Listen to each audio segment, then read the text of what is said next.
Hola lectoras y lectores, ¿qué tal? ¿Cómo estáis? Espero que muy bien. Aquí estoy yo para hablaros de un nuevo libro que leí y creo sinceramente que esta reseña llega en el momento más adecuado, porque sabéis que yo con la literatura os traigo actualidad. Breaking news. Idiomas, querida. Y es que la literatura, por mucho que muchas veces te hable de sucesos que han ocurrido o ni siquiera han ocurrido nunca, los buenos libros, la buena literatura, tratan temas que son aplicables a muchas otras situaciones. Ahora mismo, aunque aún existe mucho debate sobre las restricciones que se deberían aplicar, si confinamiento comarcal, si no, es un debate que siempre está abierto, ¿no? Ese equilibrio entre la economía y la salud pública. Se ha abierto un nuevo melón de este melonazo que se abrió en marzo del año pasado, pero un melón grande, ¿eh? Pues este nuevo melón que se ha abierto es sobre el tema de las vacunas, ¿no? Los científicos nos han vuelto a demostrar a la sociedad que tenemos muy poca memoria lo importantes que son. Y es que si salimos de esta crisis, si salimos de esta pandemia, será gracias al trabajo de tantos científicos. Hasta ahora los sanitarios han sido y siguen siendo los héroes de esta crisis, los que están en primera línea. No sé si os acordaréis ya que cada día a la misma hora salíamos todos a aplaudir y pobre el vecino que no aplaudiese, pobre de él.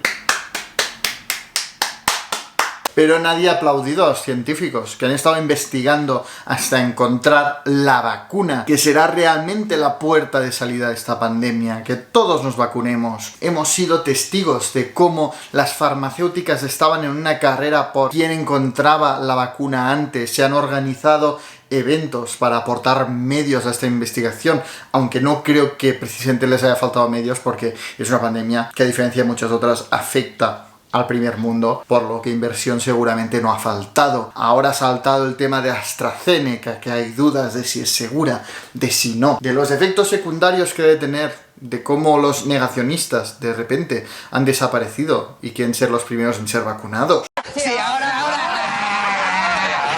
Los que no quieren ser vacunados, porque con un pensamiento, a mi parecer, bastante egoísta, quieren esperar a ver qué les pasa a los que se vacunan ahora para luego pincharse ellos. La humanidad, con sus maravillas y sus miserias. Pero bueno, en fin, este es un nuevo debate, ¿no?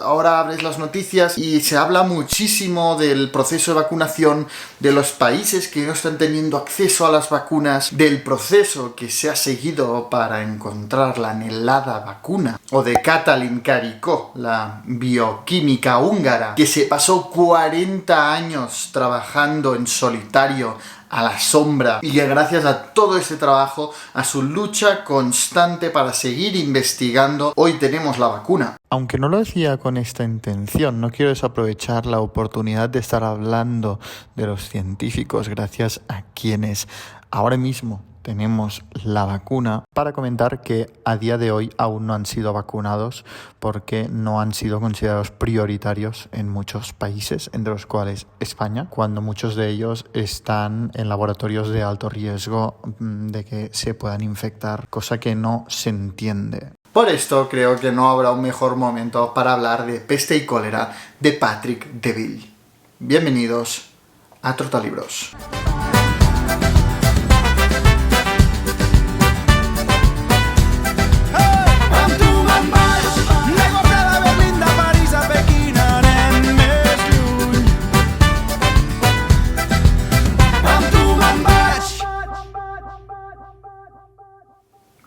Yo creo que os he ido hablando de todo el proceso que hemos vivido con el coronavirus a través de la literatura. Empecé hablando de Ensayo sobre la ceguera, de José Saramago, seguramente uno de los títulos más leídos a lo largo de esta pandemia, junto a otro libro del que también os he hablado, que es La peste, de Albert Camus. También os he hablado del Decamerón, de Giovanni Boccaccio, aunque en esta última la epidemia tampoco es que tenga un papel protagonista, es bien una excusa. Y ahora, como ya hemos pasado a la fase vacuna, ahora que la actualidad es la carrera científica y el proceso de vacunación, me gustaría hablaros de Peste y Cólera, una novela del primo de Cruella de Vil, Patrick Deville. Hacía mucho tiempo que quería leer este libro, que lo tenía esperando en mi estantería, ya no solo porque me llamaba muchísimo la atención esta novela, creo que los franceses tienen un talento especial para coger un hecho histórico o la vida de una persona y ficcionalizarla, haciendo que como lector te acerques a esta realidad. Encontramos un ejemplo en la obra ganadora del Goncourt, El orden del día, de Eric Bouillard, que te acerca al ascenso de los nazis, pero de una forma muy íntima, muy intensa, muy narrativa. O encontramos otro ejemplo de esto en HHHH, de Lauren Binet, que es un libro que a mí me alucinó. Es como que son escritores con una habilidad especial para acercar la historia al lector. El lector vive la historia no como un cuento, sino ya como una realidad que está viviendo él mismo. Pero no solo me llamaba la atención por esto, Peste y Cólera, sino también por el mismo autor, ¿no? Yo hacía muchísimo tiempo que quería leer a Patrick Deville, había escrito varias novelas que me llamaban la atención, de las que se hablaban muy bien, y antes de precipitarme y dejarme todos los ahorros en todas estas obras, pues decidí ver cómo iba con Peste y Cólera y dependiendo de cómo seguir leyendo a este autor. Aun siendo una novela, Peste y Cólera nos habla de una persona real, del científico suizo Alexandre Yersin, que seguro que lo he pronunciado como el culo, pero bueno. A través de la vida de este talentoso científico vemos discurrir las convulsas primeras décadas del siglo XX. Unos años, yo diría los años dorados de la ciencia, ¿no? Porque es como que el mundo científico está en una carrera constante para descubrir más y más y más cosas. Y uno de los actores imprescindibles de esta carrera científica en todo el mundo, pero especialmente en Europa, es Louis Pasteur, un científico francés muy prestigioso por haber encontrado la vacuna contra la rabia. Pues bien, en 1887 Pasteur funda su escuela de biología que va a reunir mucho talento de todas partes de Europa y todas partes del mundo, y desde esta escuela todas estas mentes se van a poner a trabajar para hacer importantes avances en la ciencia que van a permitir curar muchos males de esa época. Entre tantos científicos talentosos encontramos a Alexandre Yersin, este estudiante suizo que desde un primer momento destaca. No es como los demás, tiene una mente privilegiada, piensa de otra forma, sabe anticiparse y en vez de seguir esquemas preestablecidos, crea sus propios esquemas. Es como el alumno favorito del propio Louis Pasteur. Y encontramos en Yersin, el protagonista indiscutible de Peste y Cólera, el científico que encontró nada más ni nada menos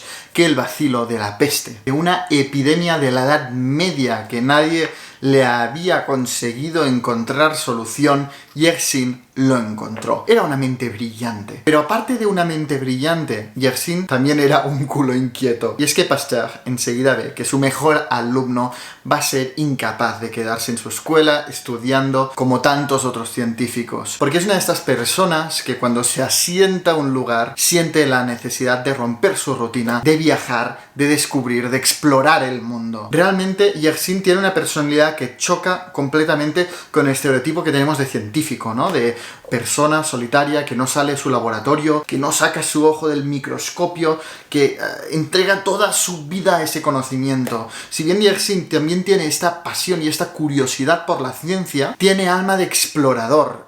Realmente a él lo que le interesa es viajar por el mundo, explorar territorios desconocidos. Y esto es lo que hace. Viaja por el Extremo Oriente, por Madagascar, por 1000 lugares. Y de hecho, sobre todo cuando viaja por el Oriente, hubo momentos en los que me recordaba muchísimo al mundo que nos presenta Nikos Kavalias en su única novela La Guardia. Aunque obviamente no cuadra cronológicamente, sí que se acerca bastante en el tiempo. Y si con La Guardia viajamos al Extremo Oriente de aquella época a través del mar, a través de los marineros, los puertos, las prostitutas, etc., en Peste y Cólera lo descubrimos por tierra a través de este científico brillante que es Yersin. Pero si algo comparten las dos novelas es que tanto los marineros de La Guardia como el protagonista de Peste y Cólera huyen.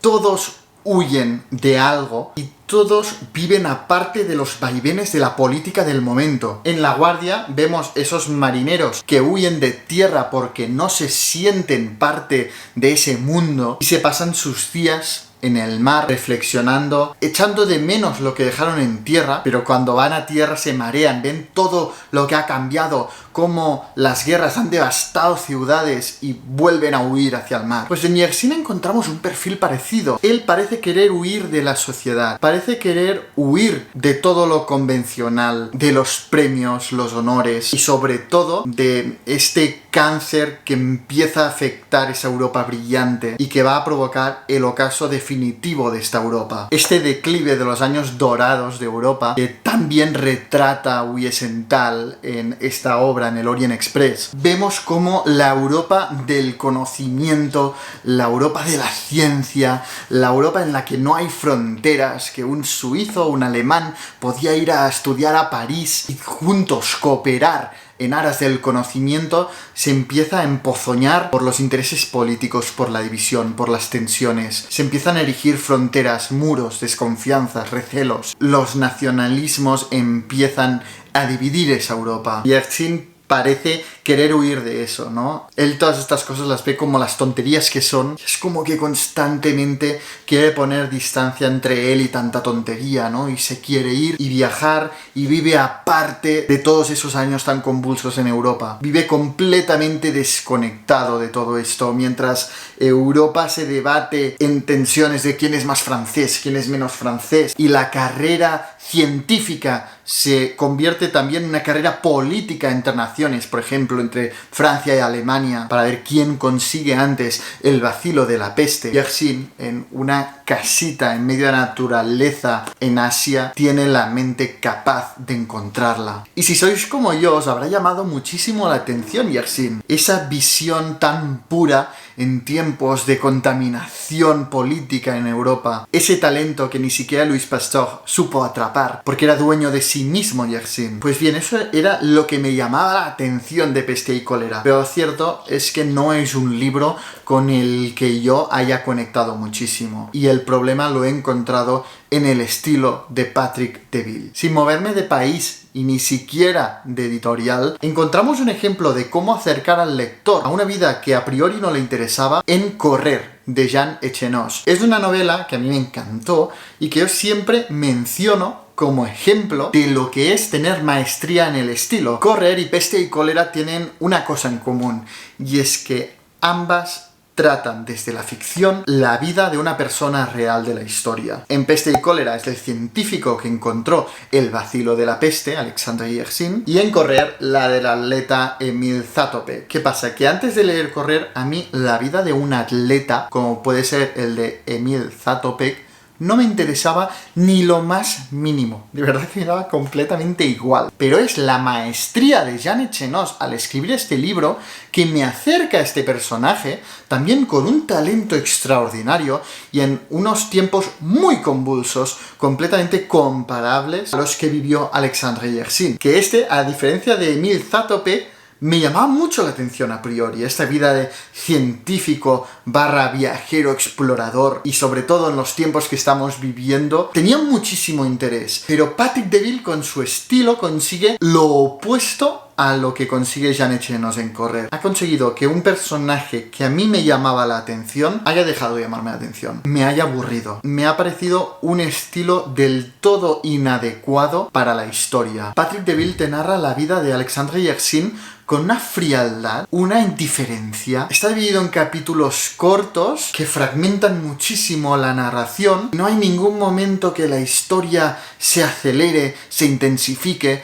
sino que te va contando hechos inconexos de la vida de Alexandre Yersin, pero sin acercarte para nada a él. Como lector, lo ves desde fuera, que ha sido por el estilo de Patrick Deville que yo me he ido alejando del protagonista de esta historia y al final me era completamente igual. Si se moría, me daba igual. Alexandre Yersin aparece como un hombre desafectivo, pasivo, le da completamente igual todo. Además, Patrick Deville parece todo el rato estar intentando que lo admires, 100.000 científicos rompiéndose la cabeza para encontrar algo, y llega Alexandre Yersin y con 2 minutos lo soluciona. Pues perdona, pero por muy brillante que sea, yo estoy seguro que él se lo ocurrió y estuvo dándole vueltas muchísimo. Y prefiero yo como lector acercarme a este lado más humano de esfuerzo, a las pasiones, a las inquietudes de Alexandre Yersin, que a un muñeco inexpresivo, brillante en la ciencia, pero sin nada más allá de eso, ¿no?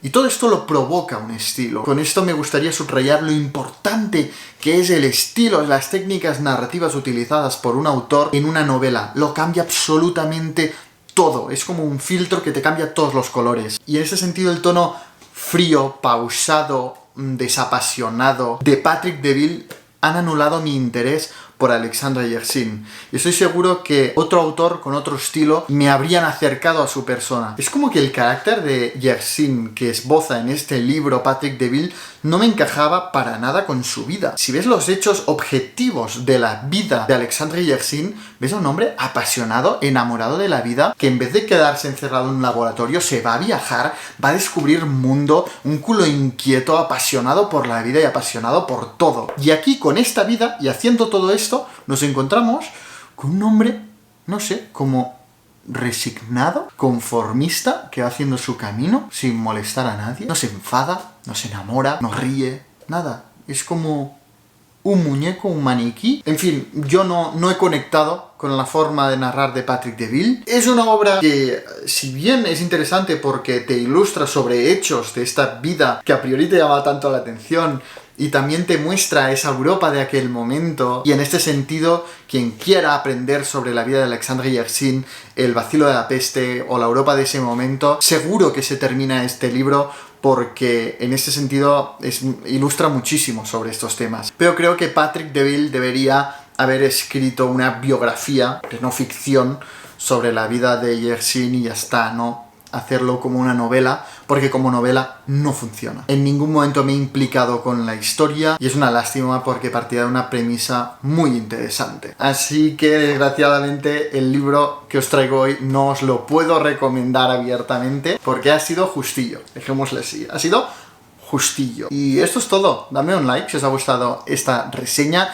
Dejadme en los comentarios con qué libros no habéis conectado por el estilo del autor o la autora. Es decir, que la historia os gustaba, os llamaba la atención, pero notáis que es la forma de enfocarlo lo que os ha alejado propiamente de la lectura. Y sobre todo, no olvidéis suscribiros en el canal para no perderos ningún vídeo, porque la próxima reseña va a ser la reseña número 100 del canal.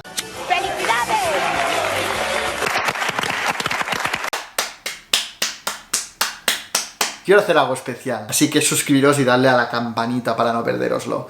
Y sobre todo, leed mucho.